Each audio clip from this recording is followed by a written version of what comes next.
Hey guys, welcome back to today's video. Today is Sunday, June 27th, 2021, and today we're going to be taking a look at the anti-Trump Republicans, the ones that are now increasing their efforts to impact and prove to be detrimental to Donald Trump and any adventure that he decides to embark. Looking at Donald Trump's next mission, it seems that he sort of jumped over the major elections this year, the New Jersey governor election, some special elections in the House of Representatives, the Virginia governor's election, and is instead focusing heavily on the midterm elections. A lot of what his messaging was actually just starting out campaigning again in Ohio yesterday. President Trump has been very clear that the midterm elections are important to him and are important to the Republican Party.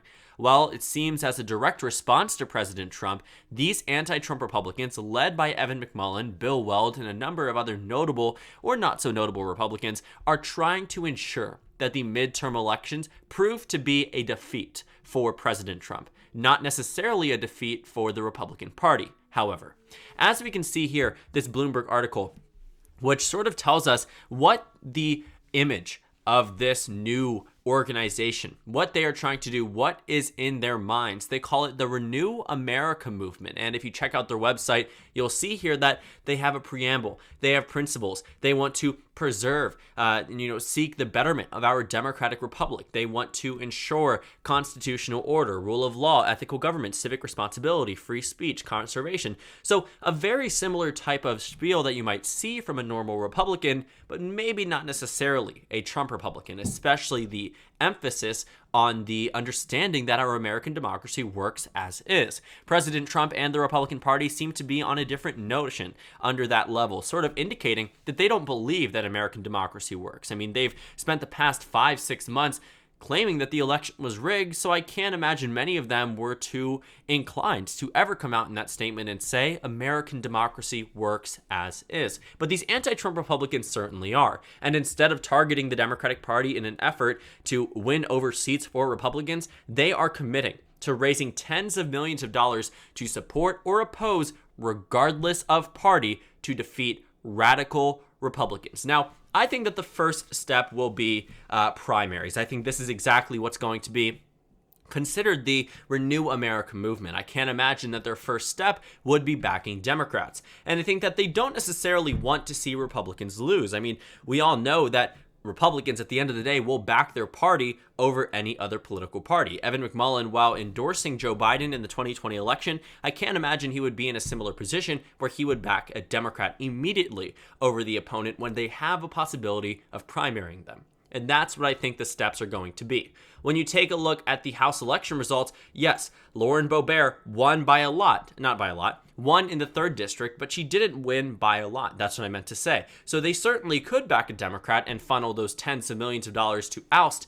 Boebert. Also, the House districts are expected to be redrawn. There's going to be an additional House district in Colorado, so expect a very different map from what we already see. They actually just released their preliminary estimations as to how the map is going to be, so we probably shouldn't see it deviate much from there. But the main takeaway is, yes, they could back an eventual Democratic candidate. And I think that would make more sense in Colorado's 3rd district. They can probably run a candidate through a primary, but incumbents typically win in those primaries. I think that their main focus would be ousting Boebert through a general election, which just makes more sense because she's in a more competitive district. But for Marjorie Taylor Greene, however, in the 14th district up in northern Georgia, you'll see here that she won with 75% of the vote. So to nominate a Democrat and to funnel tens of millions of dollars would be just a waste of money. It wouldn't make any sense. This district is not going for a Democrat, but a primary might be an easier option. But it seems like the constituents in Georgia's 14th are in love with President Trump still and are certainly in love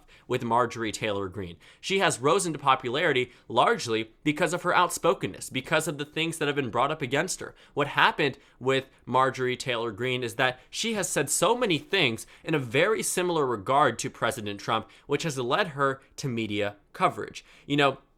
I've seen comparisons of people calling Marjorie Taylor Greene the Republican Party's AOC. I don't think that's a fair comparison. I don't think they are nearly comparable at all. I think Marjorie Taylor Greene, with her claims of election fraud, and her claims of COVID not being real, comparing mask mandates to the Holocaust, that's not something you would see AOC do on the left-wing side. I think Marjorie Taylor Greene and Lauren Boebert are in their own realm. They're in their own spectrum, the right-wing spectrum in terms of how they represent the United States. So I can sort of see why there might be a major effort from these anti-Republicans to oust these Republicans. These are people that are Make America Great Again Republicans, and it's very clear that there is a portion of the Republican Party that has been consistently anti-Make America Great Again. While they may reluctantly vote for a third party or for Donald Trump, they certainly aren't 100% with his image. And this actually comes right in line with these new June numbers from Echelon Insights that reports that the majority of Republicans now support party Republicans over President Trump. It was neck and neck for December, skipping over January, then February, March, April, May, and now in June, the party Republicans take over Donald Trump for the first time in terms of how large this was, that we've ever seen reported by Echelon Insights. This is the largest advantage party Republicans have had over Trump Republicans, enough so that it's outside the margin of error. When the difference was 1 point or 3 points or 2 points, yes, it was within the margin of error, so maybe it could have been considered that. But now, with the difference of 15 points between the two, it's seemingly more clear that these party Republicans are overcoming Trump Republicans in terms of how they are regarded by their own political party. So it seems that President Trump also is acknowledging that he might be losing some of this support. You see the Epoch Times, which is a right-wing news source, sort of reporting exactly what Donald Trump wants them to, keeping these quotes out there so those people who are considering backing party Republicans over Trump Republicans might change their mind. President Trump says that there's a gigantic victory needed for Republicans, not rhinos. If you don't know what a rhino is, it means Republican in name only, essentially a closet Democrat, a Republican who doesn't back the ideals, and in many cases, this rhino term is used to label real Republicans, and the Republican term is used to label Trump Republicans. And what do I mean by real Republicans? I mean, you have Lisa Murkowski, you have Susan Collins, you have plenty of other people, in fact, that were large supporters of President Trump, or maybe not so much in the beginning, but have voted with him overwhelmingly. I mean, you have representatives that are considered to be rhinos. The list, I think maybe 10 to 20 Republicans who have since been ousted or have retired in Congress because this label has been slapped onto them. But when you go onto the 538 congressional tracking under President Trump, they voted with him 93, 94% of the time. So these rhinos per se, while there are a few that you could say maybe are more bipartisan Republicans, these rhinos that he's indicating are people like Evan McMullin, like Lisa Murkowski, like Susan Collins, like all of these other Republicans who voted to convict President Trump. That is President Trump's idea of a rhino. And that's what is considered to be a party Republican. But the situation and the predicament that this anti-Trump group is in is that Donald Trump's impact on the Republican Party has been monumental. The way that he's approved of by the Republican Party, take a look. It gets all blue, meaning all in the positive, and not a single state really seems to be low in terms of the approval for President Trump. In every single state, the overwhelming majority of the Republican Party approves of Donald Trump and his job as president. Now, these numbers could have changed, but I expect following the insurrection and the months after that his approval rating will start to rise. If you take a look at his favorability rating, which we don't have up, but I will tell you exactly how it is, looking at the favorability rating, he's down 19 points on his final day in office. Right now, he's down 12, 13 points. So a pretty considerable uptick, certainly an increase in support, which means that Republican support, which was probably at a low point in January of 2021, means it's probably a lot higher.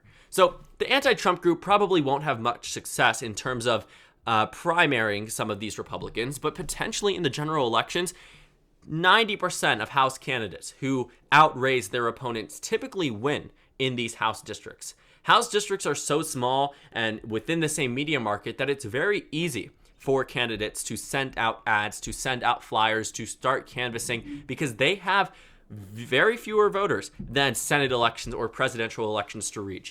House districts individually probably have around 300 to 400,000 voters. You're averaging between 750,000 per district to around 1 million per district, depending on which state that you're in, which means that $10 million can certainly go a long way. $1 million can certainly go a long way. The amount of money that can be raised by this anti-Trump group, sort of not necessarily as a grifting group, because it seems that they say they will back a candidate regardless of party, which means that they are open to backing Democrats. This anti-Trump Republican group seems to be very open to the idea of getting rid of these Republicans in any means necessary and sending a message towards President Trump. Because when you look at the website here, some of these names you might recognize under the founding signatures. You have Anthony Scaramucci, who served in the Trump administration. You have Bill Weld, who served as a Republican governor. Barbara Comstock. Within the first 5 names, you have recognizable names. Barbara Comstock served in Virginia, was ousted in the 2018 House elections, but was a very well-known Republican representative. She was ousted and in turn turned on the Republican Party, more so on Donald Trump. You have Joe Walsh. You have people that are, former representatives. You have people that are former governors, people that are former presidential contenders, all working together in an effort to oust these Trump Republicans because they don't believe that they are right. At the top right, you have Mindy Finn, who served as the vice presidential candidate for Evan McMullin in the 2016 election. Charlie Dent, who served as a Pennsylvania House of Representatives member. You have people that used to work hand in hand with President Trump that are now on this list because they no longer want to see him in a position of power or see any Republicans that embody him in positions of power. And if they truly do raise tens of millions of dollars and they funnel it towards Democrats, not even just primary opponents, because I think that's going to be a little difficult, but might be the better option, for example, in Marjorie Taylor Greene's district versus Lauren Boebert's, just because one is competitive and the other is not. The main takeaway is these anti-Trump Republicans are willing to go so far that not only in 2020 did they back Joe Biden, not all of them, but some of them did, that they are committing their funds, their resources, and their advertisements, it seems, towards the Democratic Party if it reaches that point. Because when a Republican Party campaign says they are open to supporting or opposing candidates, regardless of party, to defeat radical Republicans, that's code for we might back Democrats. We are willing to back Democrats. A Republican operative type of group should never be in a position where they could be even considering backing Democrats.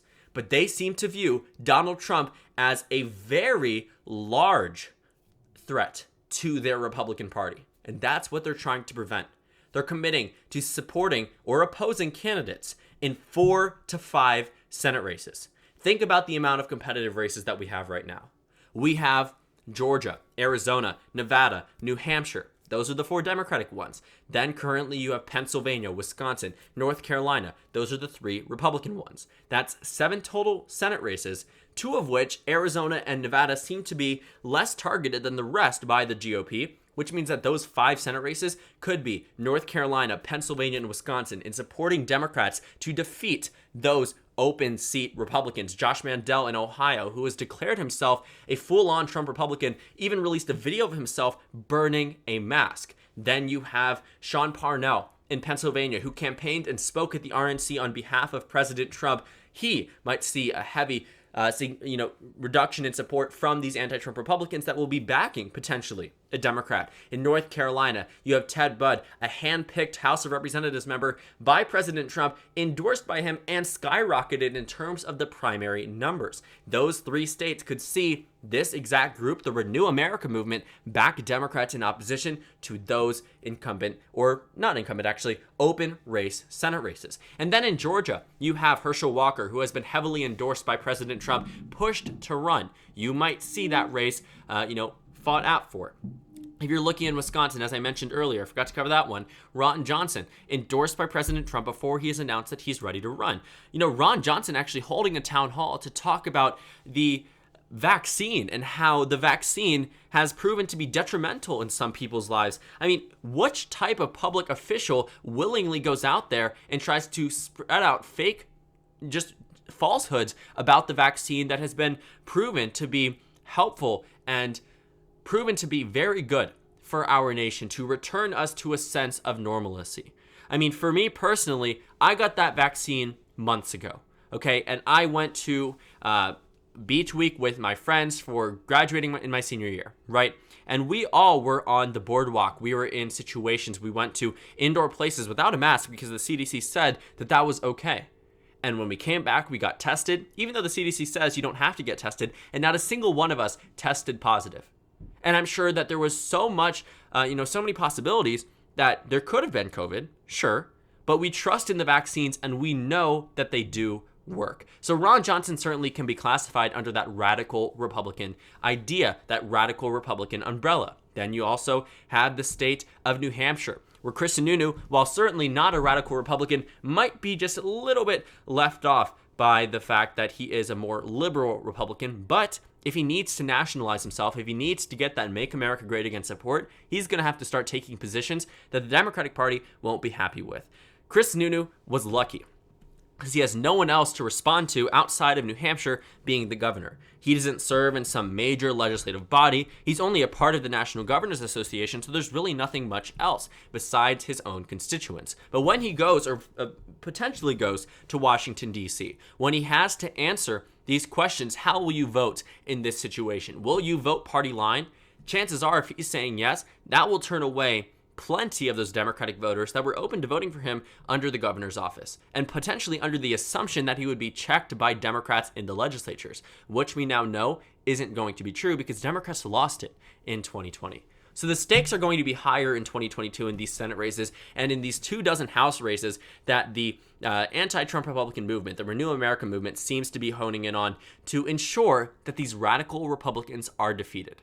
These tens of millions of dollars that they are talking about could prove to be crucial in Democratic victories throughout the 2022 midterm elections. I'm not going to say and, try to argue that they won't go through the primary avenue because I think they might in certain districts. But knowing Donald Trump's influence and knowing the incumbency factor in primaries, that will be very difficult. And while they have floated the idea of backing independents, they will either do that to strip away some of the Republican vote, or they will simply just back Democrats, regardless of what they do, whether through a primary, which will make an incumbent weaker if it's a contentious primary, then run an independent who runs on conservative ideologies. That could weaken the Republican support, or simply just backing the Democrats. The presence alone of the Renew America plan, Renew America movement, is enough to prove to be detrimental to some of these Republican candidates. And if they truly start to see them spending millions of dollars in districts, in Senate races, that really could make a difference. Considering how close some of these House elections were in the 2020 election, it could make all the difference by the end of the election cycle. So thank you guys so much for watching this video. Make sure to comment down suggestions below. Subscribe on the left if you haven't already, and check out the Instagram and Twitter. At the bottom left of the screen, there's also a Discord server for you to go ahead and join. On the screen, there's a video you can watch, and then a playlist for my 2022 Senate election analysis videos. Again, thank you guys so much for watching, and I will see you all later today.